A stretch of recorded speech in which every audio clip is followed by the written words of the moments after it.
Find the mean and the standard deviation of this probability distribution.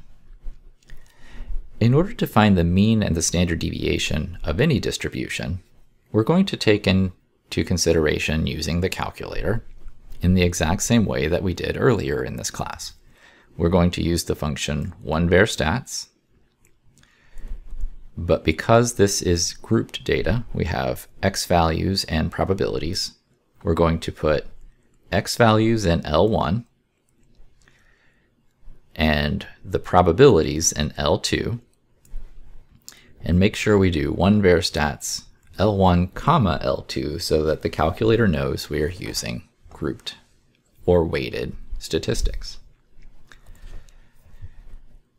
So I'll go into my list editor, and if you have anything in already, just clear it out.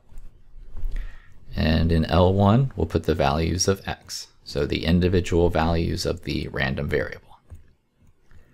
And these numbers could be positive or negative. It doesn't make any difference, but your probabilities do need to be positives. They can be decimals, that's okay, but they have to be positive. Otherwise, the calculator will give you an error message. So 0.15, 0.25, 0.2, and 0.4. Now, if I use my 1varstats function and give it the parameters L1, L2, it will do weighted statistics for me.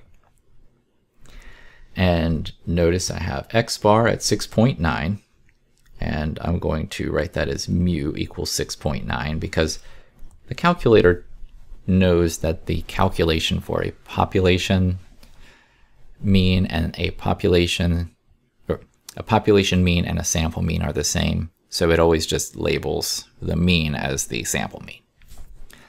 But in this case, if you'll notice, there is no sample mean provided, but there is a population mean. And that's always going to be the case when you have decimal values as your probabilities that add up to something close to 1.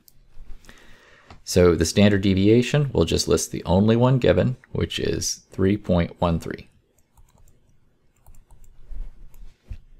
And of course, follow any rounding rules provided in the homework.